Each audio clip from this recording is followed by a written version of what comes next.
दोस्तों नमस्कार, मैं केपी सिंह। आप देख रहे हैं अपना चहेता न्यूज़ चैनल पीपुल बिल। सरकार की तरफ से आज फिर एक अप्रत्याशित आदेश जारी किया गया।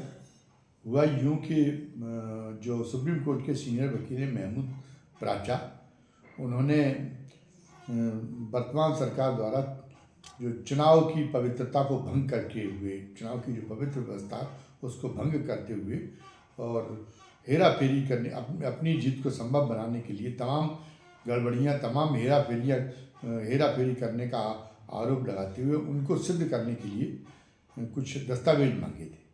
वो ख़ास तौर से हरियाणा, पंजाब और हरियाणा हाई कोर्ट में उन्होंने हरियाणा के हालिया चुनाव को लेके वो एक याचिका दायर की थी। और उसमें उनका कहना ये है कि कई निर्वाचन क्षेत्र ऐसे रहे जहाँ पर जो है वो जब 5 बजे जब शाम को वोटिंग ख़त्म हो रही थी तो चुनाव आयोग ने मतदान का प्रतिशत कुछ बताया और उसके बाद में जब उन्होंने अंतिम आंकड़े जारी किए मतदान के प्रतिशत के, तो वो बहुत ज़्यादा बढ़ गए, 13% तक तो महाराष्ट्र में बढ़ गए थे। तो उन्होंने कहा कि 5 बजे के बाद में अगर इतनी बड़ी संख्या में लोग 5 बजे के समय मतदान केंद्र पर जब मतदान समाप्त होता 5 बजे पे, तब अगर इतनी बड़ी संख्या में किसी मतदान केंद्र पर मतदाताओं की इतनी लंबी लाइन लगी हुई थी, तो हर मतदान केंद्र पर वीडियोग्राफी होती है, तो वीडियो फुटेज में वो बात आनी चाहिए।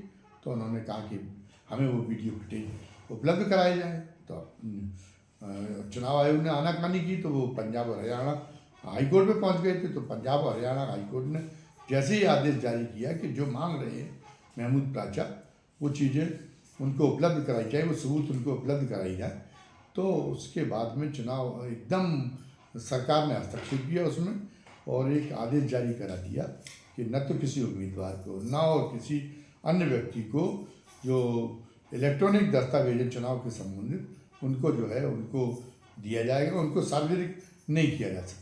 अब उनको सार्वजनिक नहीं किया जा सकता, तो आखिर ये तो कोई रक्षा संबंधी मामले तो है नहीं जिनको जो वर्गीकृत सूचनाओं में आते हों, इसलिए उनकी गोपनीयता जरूरी है। बाकी सारी चीज़ें तो पारदर्शी होनी चाहिए और ख़ासतौर से चुनाव जो है न केवल निष्पक्षता पूर्वक और पूरी पवित्रता के साथ हो रहे, ये केवल दावा भर न किया जाए, बल्कि अगर इस दावे को प्रमाणित करने के लिए भी सरकार को, चुनाव आयोग को आगे रहना चाहिए।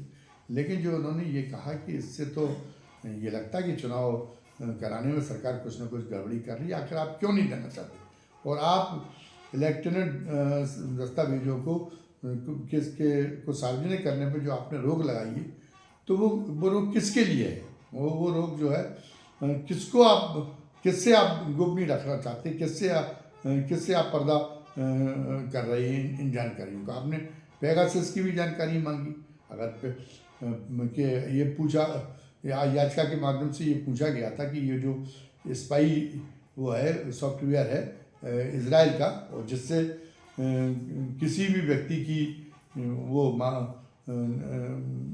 की गतिविधियों के उसने किससे बातचीत की, क्या बातचीत की, वो किससे मिला, वो सारी की सारी चीज़ें जो है वो उस स्पाइस सॉफ्टवेयर के माध्यम से और उनको जो है उनको प्राप्त किया जा सकता है। वो सारी वो जो जानकारी की जा सकती है। तो ये तो एक बड़ा खतरनाक है, इससे तो लोकतंत्र के लिए बहुत खतरा पैदा हो जाएगा। सरकार को के हाथ में इससे एक हथियार मिल जाएगा, जिससे वो उसकी विपक्ष की पूरी रणनीतियों का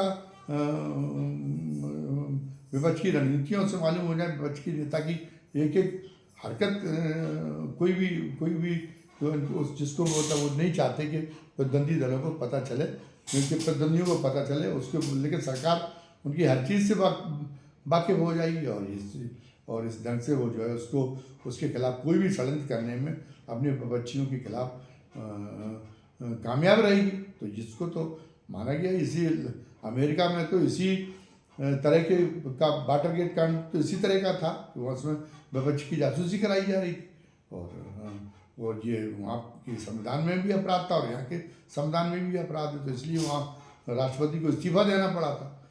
और यहाँ पर भी कई मामले ऐसे आए हैं जहाँ पे ये संदेह पैदा, जहाँ पर सरकार अगर इस आरोप से घिरी कि वो विपक्षी नेताओं की जासूसी करा रही है, तो सरकार को जवाब देना मुश्किल हो गया और सरकारों का बड़ा नुकसान होगा। तो अब मोदी सरकार उसमें कोई अपवाद तो है नहीं कि आप पेगासस करा रहे, तो आखिर पेगासस के बारे में आपने कहा कि नहीं हमने लिया, हम ये भी जानकारी नहीं दे सकते कि पेगासस की सेवाएं सरकार ने ली हैं या पेगासस सॉफ्टवेयर को सरकार ने खरीदा या नहीं खरीदा है। कोई भी जानकारी नहीं देना चाहते।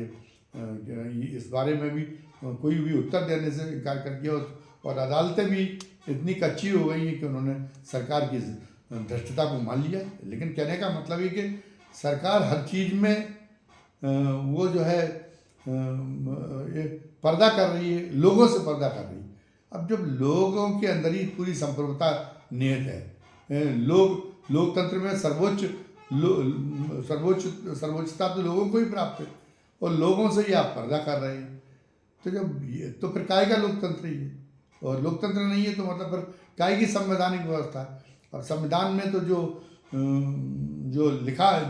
लिखे गए शब्द अपने आप में तो अपनी मंशा की गवाही देते नहीं, लेकिन जो कुछ लिखा गया है उसका जो इंटरप्रिटेशन है, उसकी जो व्याख्या है, वो व्याख्या के माध्यम से संविधान की आवाज़ जो सुना जा सकता, संविधान की मंशा को सुना जा सकता।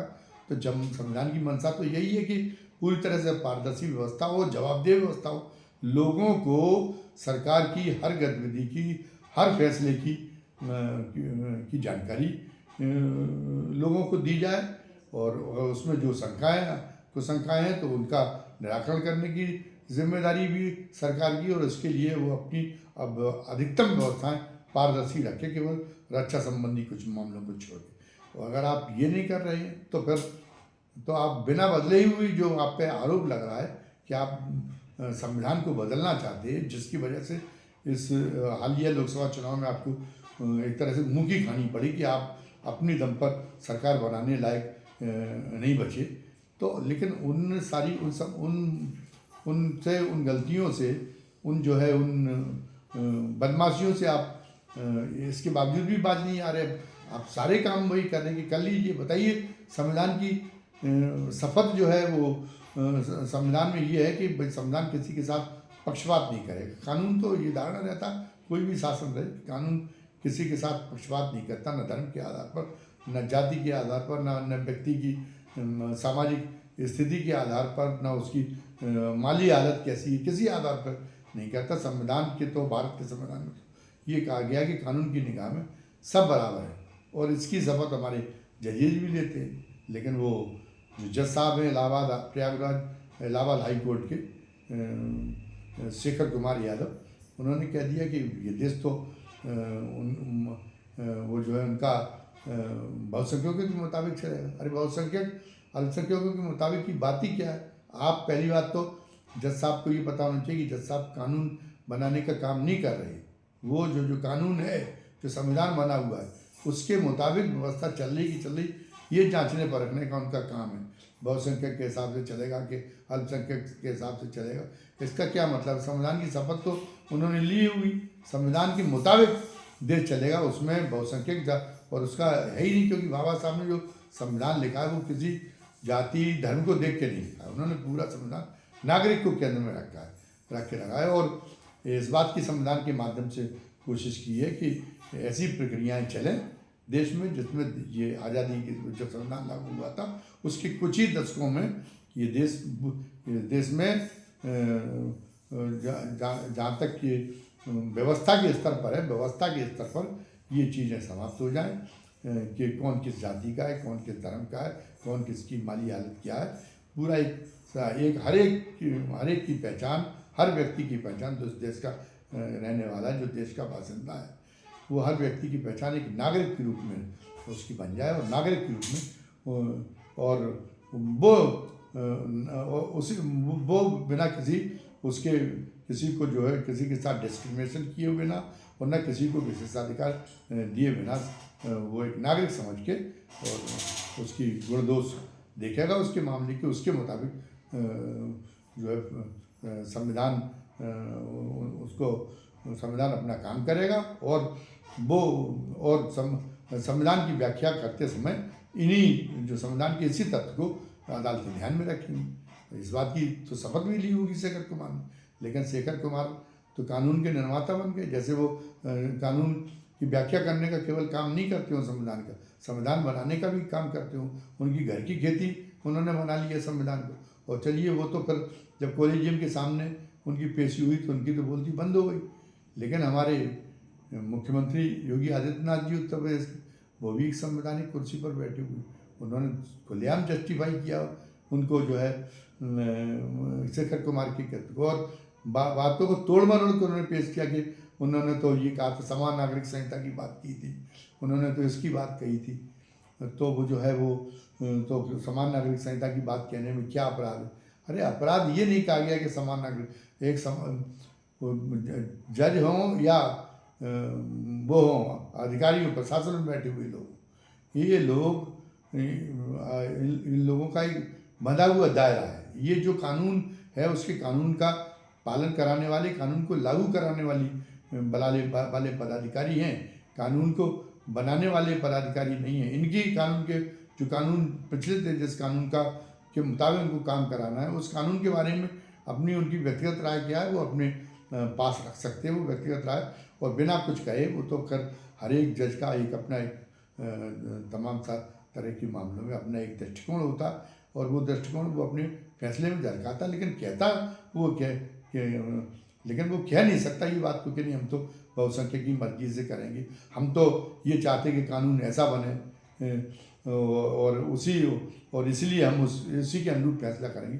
वो बात दे कि वो फैसला संविधान के अनुसार ही फैसला करे, और यदि वो चाहता कि कानून में बदलाव हो तो अपने पद से इस्तीफा दे के और वो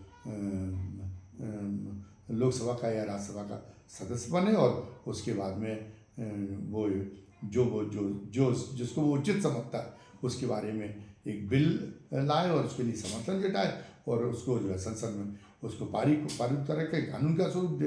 लेकिन उसके लिए वो पद छोड़ना पड़ेगा, चाहे वो जज हो, चाहे वो मुख्य सचिव हो, चाहे वो डीजीपी हो, उस पद छोड़ दिया है। वरना उसको अपनी व्यक्तिगत दिमाग नहीं लगाना चाहिए कि व्यक्तिगत मेरी राय क्या है, वो व्यक्तिगत राय वो भूल जाए। वो जो है उसको अपनी और सार्वजनिक रूप से तो उसको ये प्रदर्शित करनी पड़ेगा कि वो केवल संविधान को देख रहा है और अन्य चीज़ों को अर्जुन की आँख की तरह, वो चिड़िया की आँख की तरह वो केवल संविधान को देख रहा, इसके अलावा वो किसी चीज़ को नहीं देख रहा।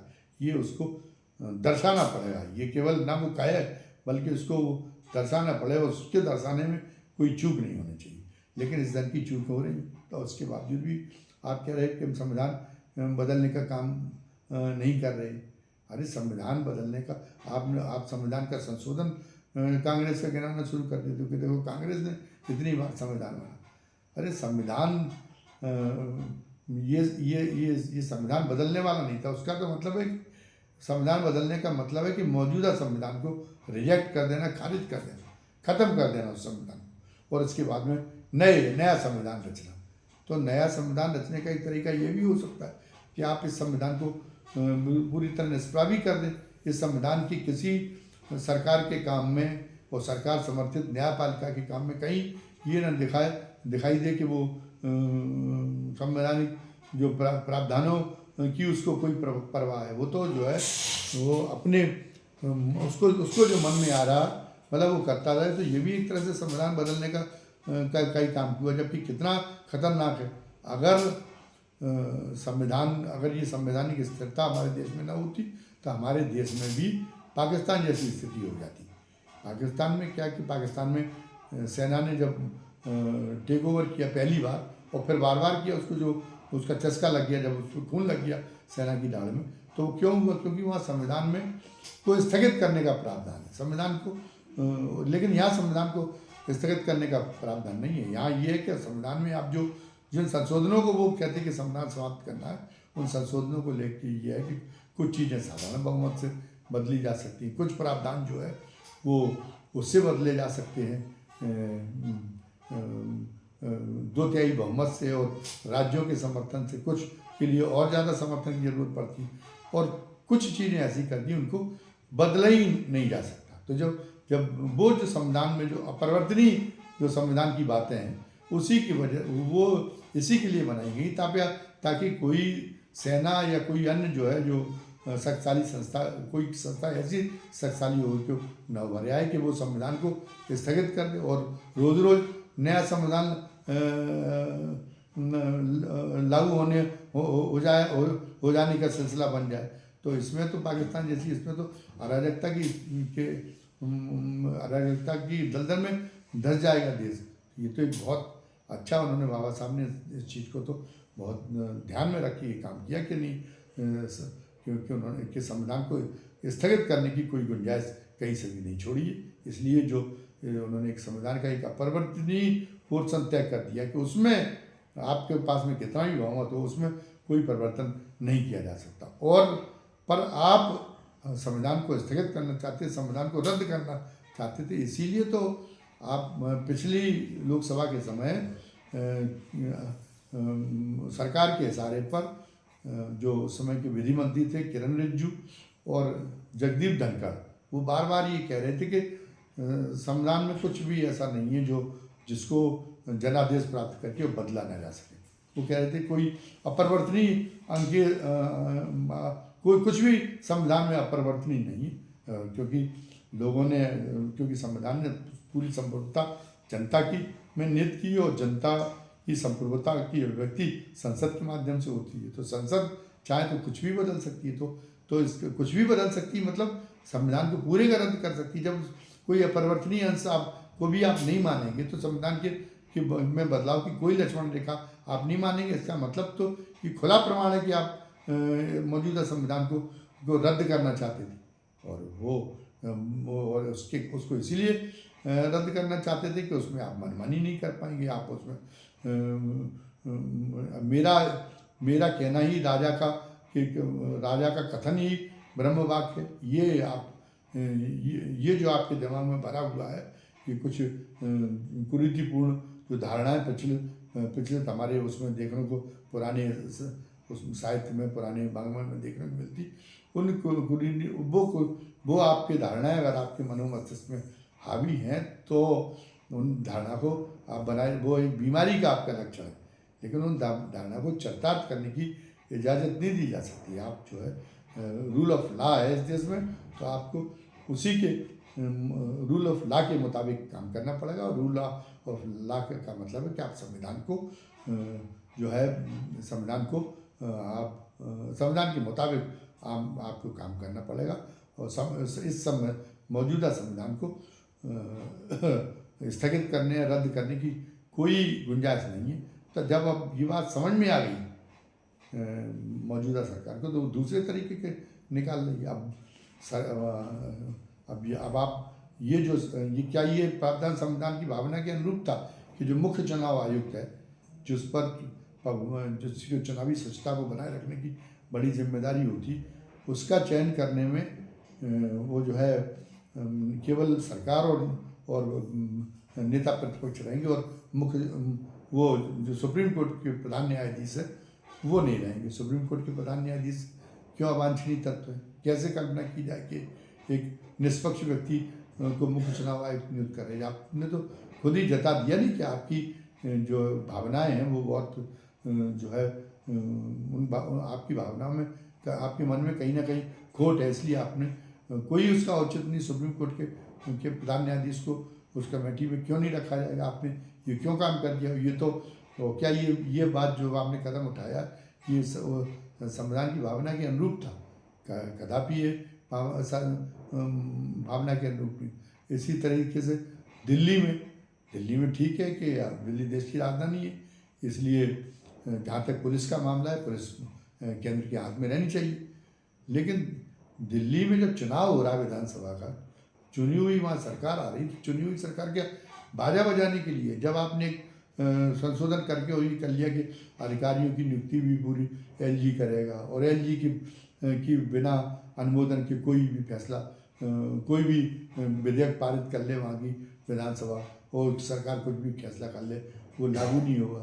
तो आप ये जो प्रावधान है ये इस तरीके से जिस दिल्ली को पूर्ण राज्य का दर्जा देने की मांग हो रही हो, वह भी पूर्ण राज्य का दर्जा नहीं है, तो नगर पालिका तक को, तो ग्राम पंचायतों तक को तो अधिकतम मामलों में स्वायत्तता प्राप्त होती रहती है। दिल्ली की सरकार की कोई स्वायत्तता नहीं। दिल्ली की सरकार को तो आपने पूरी तरह से उठल्लू में रख दिया कि वो क्यों वहाँ की जनादेश की को इससे ज़्यादा कुचलने का काम क्या हो सकता है जो आपने ये प्रावधान नहीं किया। और क्या ये लोकतंत्र की लोकतांत्रिक व्यवस्था के अनुरूप है जो ये फैसला किया है? और क्या ये इसको जो है संविधान इन चीज़ों को, इस तरीके की मनमानियों को इस तरीके की निरंकुशता का समर्थन करता है? दर्जनों उदाहरण दिए जा सकते हैं कि जिनसे जो है वो ये जिनसे ये प्रमाणित होता है कि वो अब ये अगर वो संविधान को रद्द नहीं कर पा रहे, नया संविधान नहीं रच पा रहे हैं, तो वो उन्होंने ऐसी गुंजाइश निकाल ली है कि वो संविधान को एक कोने पे खिसकाते जा रहे हैं और वो जो है बिना जो उनकी मर्जी में आ रहा है वो काम करा रही है। ये खतरनाक स्थिति है देश का कि अभी देश के नागरिकों के एक वर्ग में अभी बहुत ज़्यादा वो सवार है इतिहास का जो पराजय बोध है, उस पराजय बोध को बदलने का उस पराजय बोध को लेकर उसके मन में जो प्रतिशोध की भावना है वो इतनी हावी है कि वो अपनी स्थिति नहीं देख रहा। उसकी पिछली पीढ़ियों ने हो सकता भोगता हो, लेकिन वो अपने भविष्य को नहीं देख पा रहा है। वो इतने ज़्यादा इस उन्माद की और प्रतिशोध की इतनी अधिक गिरफ्त में है। तो उसको ये पता नहीं कि अगर ये मौजूदा संविधान रद्द हो गया तो इससे केवल दलितों और पिछड़ों का भी नुकसान नहीं हुआ, हर नागरिक का नुकसान होगा, वो किसी भी जाति और धर्म का हो। क्योंकि आज आप इसी संविधान ने आपको अधिकार संपन्न बनाया, आपको मौलिक अधिकार दिए। जब संविधान सभा में बहस हो रही थी कि अगर मौलिक अधिकार कुचले जाते, अगर पता ही चला कि पुलिस हमें झूठे मामले में बंद कर देती और ये भी हमारे घर वालों को ये भी नहीं बताती कि हमें बंद करके कहाँ रखा गया है, तो जो संविधान सभा में शामिल तमाम सारे विद्वान थे वो ये कह रहे थे कि वो राज्य सरकार की एजेंसियों पर उस चीज़ को छोड़ा जाना चाहिए अगर उसकी किसी मौलिक अधिकार का, जैसे हमने ये कहा कि उसका अपनी आने जाने की स्वतंत्रता का जो अधिकार है, उस आने जाने की स्वतंत्रता को अधिकार रखे और पुलिस हमको मनमाने तरीके से हिरासत में रखे और किसी गोपनीय स्थान पर रख देती है। तो पहले तो जो संविधान सभा में शामिल अन्य विद्वान थे वो ये कह रहे थे कि अगर ऐसा करेंगे, लोकल स्तर पर पुलिस ऐसी करेगी तो आप उसकी उच्चाधिकारियों की शिकायत कर सकते हैं, आप शासन में शिकायत कर सकते हैं।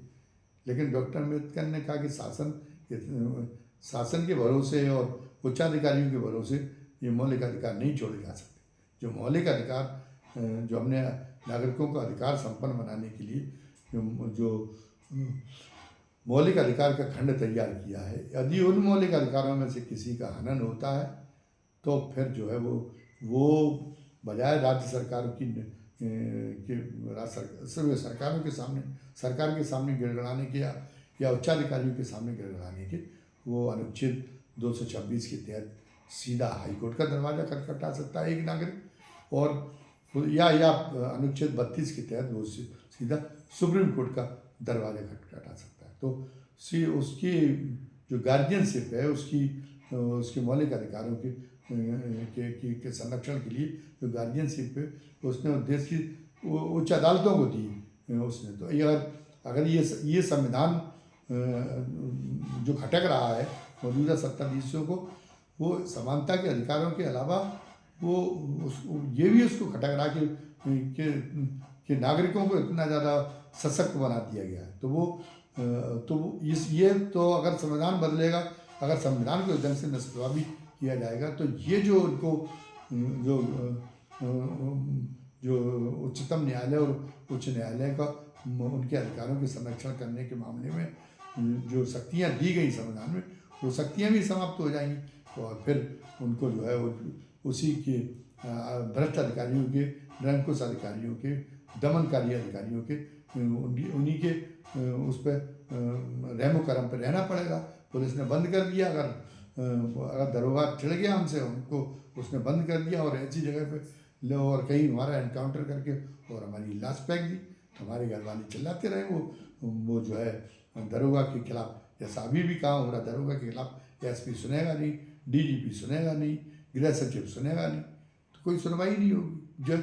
जो अधिकारियों की, जो प्रशासन की इसी तरह से अन्य प्रशासन के अंग हैं, वो भी हमारे किसी अधिकारी, वो हमें अगर व्यापार नहीं करने दे रहे, अगर पता चला कि हमको जो है जिले का कलेक्टर चल जा रहा और हमारे व्यापार को कोई एक नोटिस भेज के और उस व्यापार को एक हमारे को बंद करा देता है, तो हम व्यापार करने की जो हमें स्वतंत्रता जो हमारे मौलिक अधिकार में शामिल की गई, हम उसका दरवाज़ा जब ये संविधान समाप्त हो जाएगा तो खटखटाने के लिए वहाँ पर पहुँचने की सुविधा हमारे पास में नहीं रह जाएगी अदालतों में। फिर तो हमको वहीं गड़गड़ाना पड़ेगा अधिकारियों की, और वो तो हर उच्चाधिकारी अपने निचले स्तर के अधिकारियों की कार्यगुजारी का संरक्षण करता है। शासन का भी यही रवैया होता है। मुख्यमंत्री का जन सुनवाई पोर्टल तक चल रहा है, उसमें कितनी जो है वो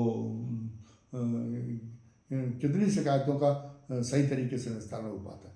अधिकारी कागजी तौर पर शिकायतों का निस्तारित करा देते हैं और जिसकी लाठी उसकी भैंस का कानून चलने देते हैं। तो ये जिसकी लाठी और उसकी भैंस का कानून और ज़्यादा प्रखरता के साथ इस देश में लागू हो जाएगा। और अगर इस तरह से संविधान को बाईपास करके और सरकार अपने मनमाने तरीके से अगर व्यवस्था चलाने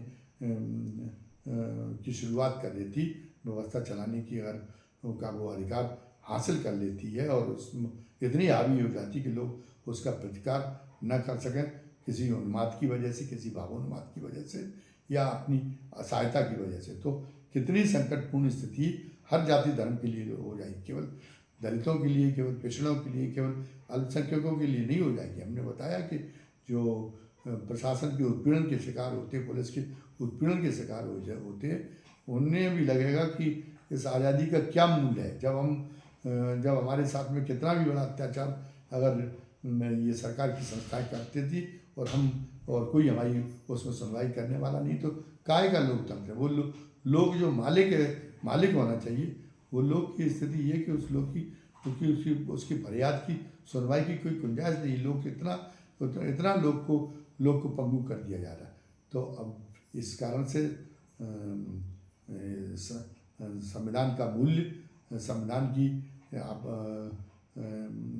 अपने लिए अहमियत का एहसास हर जाति धर्म के नागरिक को करना चाहिए। और इसलिए उसका अगर वो ये चाहता है कि वो सम्मान से, गरिमापूर्ण ढंग से और जीने का अवसर प्राप्त कर सके और उसके साथ में उसे न्याय सुलभ हो, उसके जो बुनियादी जो चीज़ें हैं उन मामले में वो उसको अधिकार प्राप्त हों और ये बने रहें, तो फिर उसको ये किसी भी उसमें भावावेश में, किसी भी सम्मोहन के कारण उसको सरकार के ऐसे कामों का समर्थन नहीं करना चाहिए। और सरकार को एहसास कराना चाहिए कि नहीं, ये जो ये अगर आपने इस तरह से रूल ऑफ लॉ को बाईपास करके अगर आपने निरंकुश तरीके से काम करना शुरू किया तो फिर तो फिर आपको लोगों का, इस लोक का गुस्सा और झेलना पड़ेगा। और लोकतंत्र को हम किसी भी उसके अन्य रियायत के बदले में गंवाने के का अधिकार किसी को नहीं देंगे, किसी के यहाँ तो गंवाना गंवारा नहीं करेंगे। ये एहसास कराना पड़ेगा, तभी आपका भविष्य सुरक्षित है, तभी आपका जीवन सुखमय हो सकता है। तो इसलिए ये जो कदम सरकार ने उठाया है कि इलेक्ट्रॉनिक जो दस्तावेज हैं वो उपलब्ध नहीं कराए जाएंगे। हमने चुनाव आयोग ने कैसे चुनाव कराया सरकार के दबाव में, वो बस वो रिजल्ट निकल गया, बात खत्म हो गई।